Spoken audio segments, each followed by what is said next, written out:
আপনার মেয়ে নিশ্চয়ই এখন বাড়িতে নেই, তাই না? হ্যাঁ, কিন্তু তুমি কি করে জানলে? আমি জানি, কারণ ও এখানেই আছে, আমাদের গ্রামেই আছে। আমার বোনের বিয়ে, আর তাই আজ সকালবেলা আমি আমার মাকে নিয়ে আর গ্রামের কিছু আত্মীয় স্বজনকে নিয়ে জল সইতে গেছিলাম। আর সেখানে একজন পেশাদার খুনিকে দিয়ে জলে ডুবিয়ে আমাকে মারার চেষ্টা করেছে।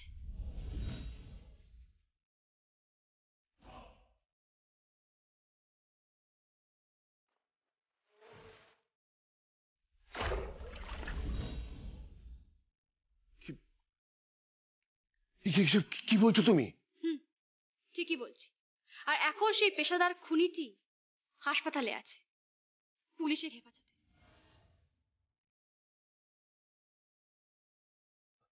ওকে কে মেরেছে? যমুনা রায়।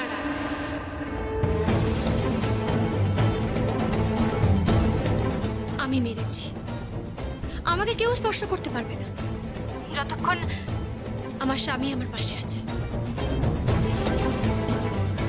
কাকাবাবু, আর যাকে বলে দেবেন, শুধুমাত্র এই জন্মে নয়, আগামী 6টা জন্মে সঙ্গীত রায় আমার পাশেই থাকবে।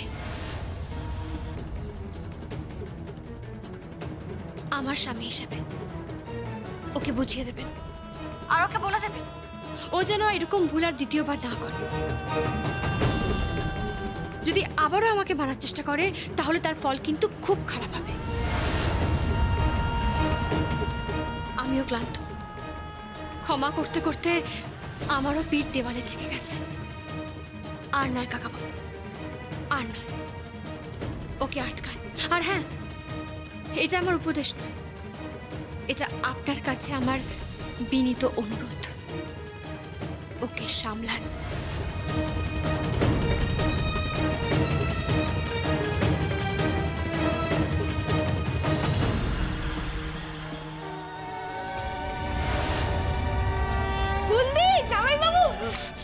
ছেলে বাড়ির গায়ে হলুদ এসে গেছে। শুনি তাহলে তো কৃষ্ণের রান্না দরকার। তুই কৃষ্ণাকে নিয়ে। হ্যাঁ আচ্ছা আচ্ছা, আপনারা ব্যস্ত হবেন না, আমি কৃষ্ণাকে নিয়ে আসছি। আচ্ছা সেই ভালো, আমি একবার ওই দিকে দাঁড়াও। আমিও যাই। এই যে ম্যাডাম, আমার শালিকার বিয়েতে একটু নাচ গান হবে না? না না না, নাচ গান হবে না। আরে একটু হয়ে যাক না। না বলছি না।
লক্ষ্মী শোনা, গীত গীত আমার কথাটা শোনো। হ্যাঁ, তোমার মতো মেয়ে হয় না, কিন্তু তুমি তুমি আমার কথাটা শোনো।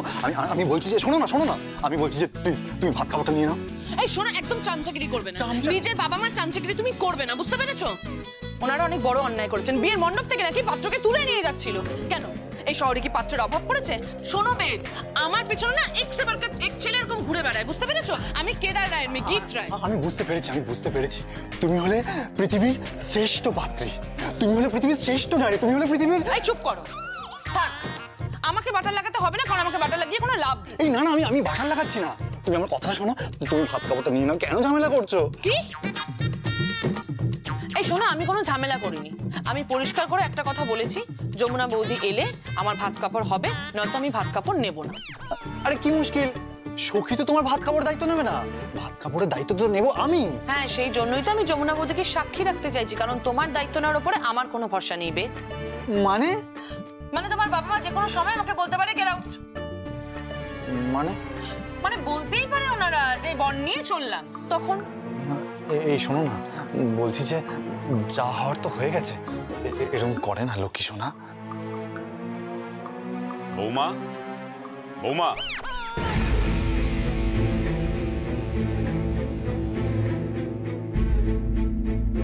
বলুন। রান্না বান্না হয়ে গেছে, এবার ভাত কাপড়ের অনুষ্ঠানটা হবে। কিন্তু ভাত কাপড়ের অনুষ্ঠান হবে না। কেন? কারণ যমুনা বৌদি এখানে আসবে। কি ব্যাপার বলো তো বৌমা, তুমি সব ব্যাপারে যমুনাকে ডাকো কেন? কারণ আপনারা তার সঙ্গে অন্যায় করেছেন, আর যা যা অন্যায় করেছেন সেই সকল অন্যায়ের প্রায়শ্চিত্ত আপনাদের করতেই হবে। যমুনা বৌদিকে ছোট করে, উঁচু নিচু ভেদাভেদ করে তাকে এত অপমান করেছেন যে সে বাড়ি ছাড়তে বাধ্য হয়েছে। সে বাড়ি ছেড়ে চলে গেছে। আর বিশ্বাস করুন, মানুষকে যে অপমান করতে নেই, এটা আমি যমুনা বৌদির থেকেই শিখেছি। তাই আপনাদের আত্মীয় স্বজন যারা যারা রয়েছেন তাদের সকলের সামনে যেভাবে ঠাকির মেয়ে বলে যমুনা বৌদিকে বাড়ি থেকে তাড়িয়ে দিয়েছিলেন, সে ওই ভাত কাপড়ে উপস্থিত থাকবে। তার ছায়ায় থেকেই, তার শুভ হাতেই আমি আমার সমস্ত শুভ অনুষ্ঠানগুলো সম্পন্ন করব। গীত, গীত তুমি তুমি সম্পূর্ণ বলছো? বাবা দেখো, মানে মানে তুমি তুমি কি সুন্দর বাংলা বলছো। তুমি জানো, এই সুন্দর বাংলা বলে আমাকে আমার যমুনা বৌদি শিখিয়েছে। আমি ওকে এত পড়া নিয়ে খোটা দিতাম না, জানো এখন ভাইয়ার কাছেও পড়তে পড়তে গড়গড় করে ইংলিশ বলছে। আর ও আমাকে বাংলা পড়িয়েছে। সখী, সখী তোমায় বাংলা পড়িয়েছে? হ্যাঁ, যমুনা বৌদি আমাকে বাংলা পড়িয়েছে যাতে আমি সুন্দর করে বাংলা বলতে পারি, বাংলা শিখতে পারি। এই শোনো, এসব এখন থাক। হ্যাঁ, তুমি এক্ষুনি যমুনা বৌদিকে ফোন করো আর ওকে এখানে নিয়ে আসার ব্যবস্থা করো। That's it. বৌমা, এটা কিন্তু তুমি ঠিক করছো না। ঠিক আছে, আমার কোনো অসুবিধা নেই। তাহলে আমি ভাত কাপড়ে সাঁতারের পোশাক, আই মিন সুইমিং কস্টিউম পরবো। হ্যাঁ, সুইমিং কস্টিউম? হ্যাঁ, আর সাথে ওই ধরুন চাইনিজ, থাই, ইটালিয়ান এই সমস্ত খাবার আনিয়ে নেবো।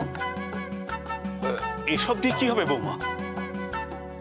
আর নর্মাল একটা জিন্স ক্রপ টপ আর সাথে চেরু কাবাব। এসব কি বলছো তুমি বৌমা? ভাত আর কাপড় দুটোই থাকবে না। হ্যাঁ, বেদ, কি রে তুই দাঁড়িয়ে আছিস কেন? ফোনটা কর। কি পাগলামি আরম্ভ করেছে কে জানে। সব আত্মীয় স্বজন এসে গেছে, বৌমা আবার কি করছে কে জানে। কি রে তুই দাঁড়িয়ে আছিস কেন? ফোনটা কর শিগগিরই। উফ, যত সব। বাবা বলছিলাম যে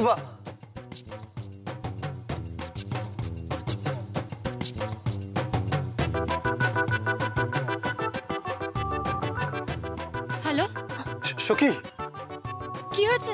সখী, এই নিপীড়িত অসহায় স্বামীটিকে বাঁচা। পৃথিবীর প্রত্যেকটা পুরুষ বিয়ের পর এক অদ্ভুত পরিস্থিতির সম্মুখীন হয়। কেন, কি হয়েছে? আরে গীত বলছে তুমি না এলে ও ভাত কাপড় নেবে না। আবার এসব কেন করছে? হচ্ছে? তুমি তুমি কথা বলো, কথা বলো। এই গীত, গীত কথা বলো। হ্যালো, এসব কি হচ্ছে গীত? তুমি আসলে তবেই আমার ভাত কাপড় হবে, তুমি আসলে তবেই আমার ফুলসজ্জা হবে, তুমি না এলে কিচ্ছু হবে না। গীত, আমার কথাটা শোনো, আমি না এত যাতায়াত করতে পারবো না। 2 ঘন্টা 3 ঘন্টা লাগে, তুমি বোঝার চেষ্টা করো। তাতে কি হয়েছেটা কি? আমরা ওয়েট করবো সবাই। আরে বাবা গীত, আজকে আমার বোনের বিয়ে এখানে। উফ বৌদি, তুমি এসব আমাকে বুঝিও না।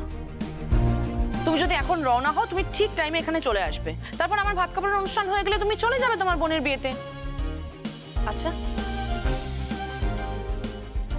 আমি কি তোমার বোন হতে পারি না?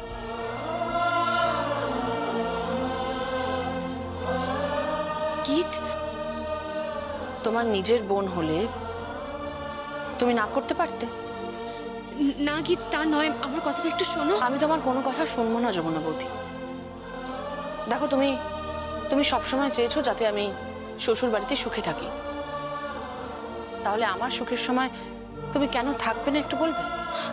কি ভাত কাপড় তো স্বামী দেয়। জানি তো। তাহলে আমাকে কেন ডাকছো গীত? ওনারা পছন্দ করবেন না।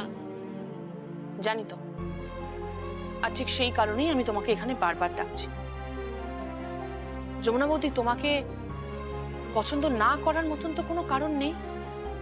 তোমার মতন বউ তো বাড়ির অহংকার, বাড়ির গর্ব, কিন্তু তাও তোমাকে ওনারা সবার সামনে ছোট করেছে, অপমান করেছে, কিন্তু তুমি কিন্তু মুখ ফুটে একটা কথাও বলনি বৌদি। তুমি কিন্তু পুরো চুপ ছিলে। তাই তোমাকে এখানে আসতেই হবে।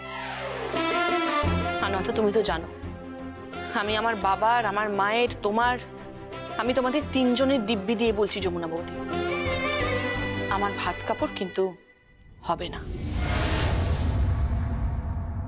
গীত, গীত শোনো গীত। কি হয়েছে?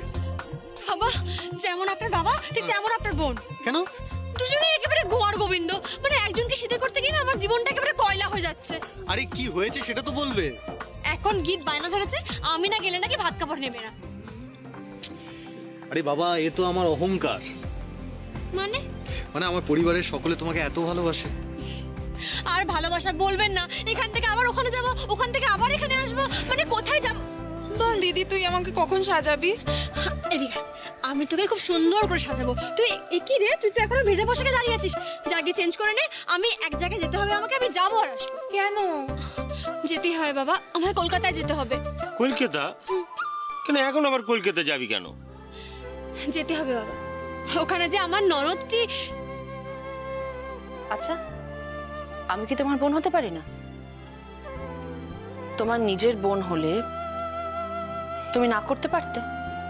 থুরি, আমার এক বোন আছে ওখানে, আর সেই বোনের পাশে তো আমাকে থাকতেই হবে, তাই না বাবা? তাই তুই একদম চিন্তা করিস না, আমি যাবো আর আসবো। বাবা তুমি একদম ভেবো না, আমি এসে ওকে সাজিয়ে দেবো। সাবধানে যাও, সাবধানে যাও। ছোট করতে বাবু, চল। হ্যাঁ, ফোনটা দাও।